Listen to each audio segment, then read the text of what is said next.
Hello' everyone, good morning. মোৰ another mini ব্লগলৈ আপোনালোকক স্বাগতম জনাইছোঁ।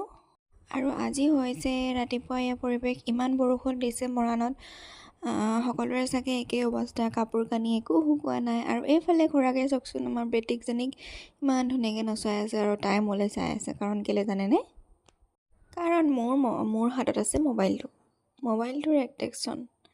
কাৰণ মোৰ মোবাইলত ফ্লাছ জ্বলি আছিলে, সেইটো কাৰণেই তাই মোলৈ চাই আছিলে। আৰু এতিয়া আমি ওলাইছোঁ টাউন, আৰু টাউনলৈ যাওঁতে এয়া হেলমেট পিন্ধোৱা দায়িত্ব আমাৰ মহাপুৰুষৰ। এয়া পিন্ধাওঁতে ইমান জোৰকৈ পিন্ধাইছে, আৰু মই কৈছোঁ কি মন যোৱা নাই নেকি পিন্ধাবলৈ। এয়া চব মোক দুপুৱাই পিন্ধাইছে গাইজ। আৰু একো নাই, এয়া পিন্ধি মেলি আজৰি হৈ পেলাই এয়া চব মোৰ পোষ্ট।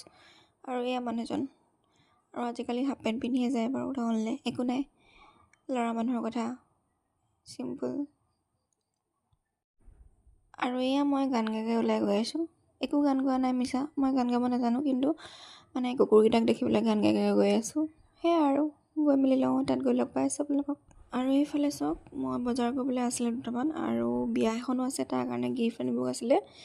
এইফালে বিয়ালৈ আহিলোঁ আমি দুজনীয়ে, ৰেড পিন্ধি আহিছোঁ। একো নাই বাৰু, লাল জান্দি হে। আৰু ৰাতিলৈ আছিলে বেটি বাৰ্থডে, এয়া মই ডেক'ৰেট কৰিছোঁ। কাৰোবাক যদি লাগে কণ্টেক্টটো কৰিব মোক, সোনকালে পাই যাব। আৰু এয়া বেটি কেক কাটিব লৈছে, মাকে এয়া জ্বলাই আছে মম। আৰু তাই 11 কমপ্লিট হৈ 12ত সোমাইছে। আৰু আমাৰ ছোৱালী ডাঙৰেই হ'ল আৰু দেই, বিয়া হ'বই আৰু, তুলনি বিয়া।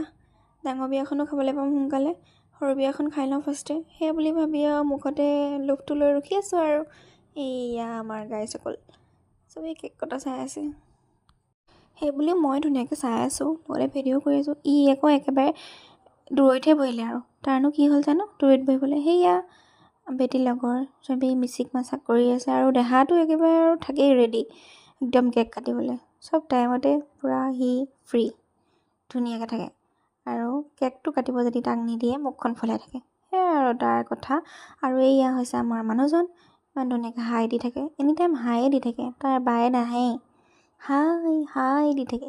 আজিলৈ বাই বাই, থেংকছ ফৰ ৱাচিং।